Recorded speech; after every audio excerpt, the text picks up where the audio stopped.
Ah, moi, j'aime beaucoup les chauds, quand ils sont chauds. J'aime les nanas, j'aime les ananas, j'aime les quenelles. Je suis servi. Je remercie Dieudonné d'être venu. Il était épatant. Et puis je vais vous dire une chose, j'espère qu'il n'est pas là. Il ne m'entend pas. Je dirais, non mais entre nous, c'est un type qui a un cœur d'or. Oui, comme beaucoup de satiristes, de moqueurs, il est ultra sensible et au fond, il est bouleversé de voir comme le monde marche. Mais il ne va pas vous le dire. Il va essayer de rire, de faire rire. Et en face, vous avez des gens qui ne pensent qu'à une chose, c'est à pleurer, à vous faire pleurer. Eh ben non, aucun succès. Moi, ce que je regrette, c'est d'avoir été si bref dans cette affaire, parce que j'aurais ajouté, mais vous savez, les chambres à gaz, ça fait un moment qu'il y a de l'eau dans le gaz, qu'il y a du mou dans la corde à nœuds, et que tout le monde abandonne. Il n'y a plus personne. Et je n'ai pas eu le temps de le dire. C'est pour ma présence à Téhéran en décembre 2006. Vous vous rendez compte, ça va venir en 2014. Sur plainte de Chirac. Un grand honnête homme. Super menteur. A porté plainte contre moi. Et l'autre... Le motif, il a porté plainte parce que j'avais enfreint la loi Fabius-Guessot. Il n'y a pas de loi Guessot, il y a une loi Fabius-Guessot.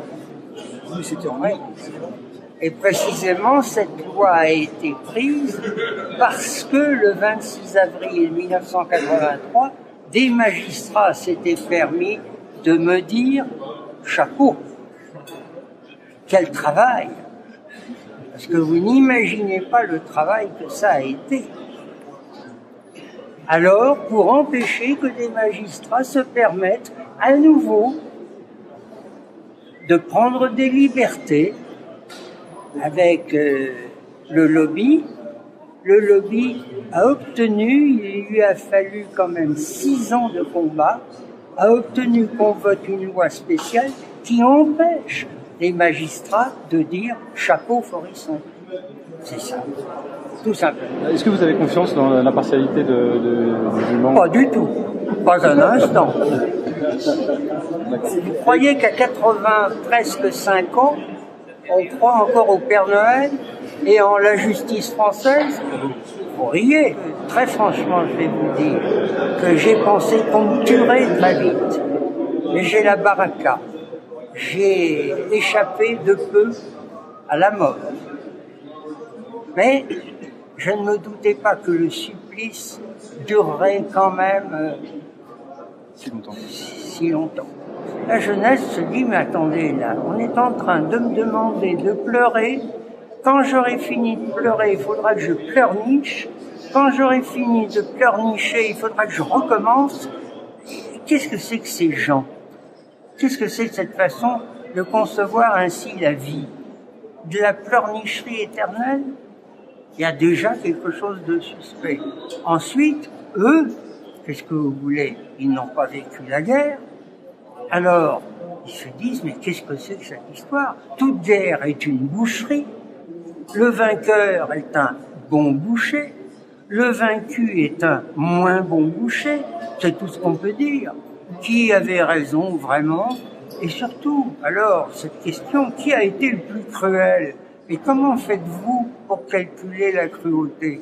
Moi, je trouve que les Britanniques, moi je suis sujet britannique, et citoyen français, mais les Britanniques ont été d'une férocité épouvantable. Churchill a été horrible.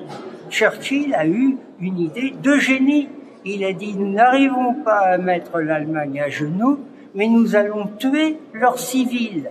Nous allons bombarder systématiquement les villes pour qu'il n'y ait plus d'ouvriers, qu'il n'y ait plus quoi que ce soit. Et à la fin de la guerre, le peuple allemand, je suis désolé, vivait comme des troglodytes dans des trous en hiver, et puis sous la neige et sous la pluie.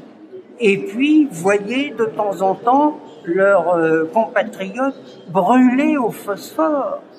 Vous savez que quand une mère de famille avait son enfant en flammes, la mère de famille jetait l'enfant dans jetait l'enfant dans un cours d'eau, si vous voulez. Mais si elle ressortait l'enfant reprenait feu. Il y en a un qui a très bien su parler de cette Allemagne désastreuse, c'est Rossellini. Il faut lire Berlin, année 0. Donc bonjour Pierre-Marie Bruno.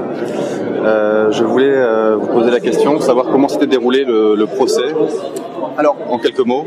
En quelques mots, monsieur le professeur s'est expliqué sur ses recherches, oui, et sur les circonstances de sa rencontre avec madame Chemin et non pas sa surprise, mais ses impressions à la lecture de l'article poursuivi. Ensuite, j'ai plaidé qu'il s'agissait d'injures et pas de diffamation, puisque effectivement, il n'y a pas d'éléments dont la preuve puisse être rapportée dans les termes employés par madame Chemin. Quelle est la distinction exacte entre ces deux termes alors? Eh bien, l'injure ne renferme pas d'imputation précise, et la diffamation renferme une imputation précise. Voleur peut être une injure si c'est lancé à la cantonade de façon générale, et peut-être une diffamation si cela recouvre le vol particulier de tel ou tel objet. D'accord, donc très bien. Voilà. Donc, la magistrate du ministère public a requis, mais vous l'avez sans doute noté, n'a pas requis de peine ni de relax d'ailleurs. Elle ne s'est pas prononcée sur le fond. Elle n'a pas requis la condamnation des prévenus, elle n'a pas non plus requis le relax. Oui. Ma contradictrice a plaidé et le jugement est mis en délibéré au 16 janvier. Je ne peux pas savoir ce que nous ferons et quelle suite nous y donnerons tant que je ne sais pas quelle sera la décision que prendra le tribunal. Et la stratégie de la défense alors, elle a été... de dire qu'il ne s'agissait pas d'injure mais de diffamation. Mais menteur au sens général du terme, ce n'est pas une diffamation. Il faudrait encore que l'article ait pu indiquer en quoi M. Forisson avait menti, ou quand, comment. Et pour cela, l'article n'en touche pas un mot. Merci beaucoup. Je vous en prie. Au revoir.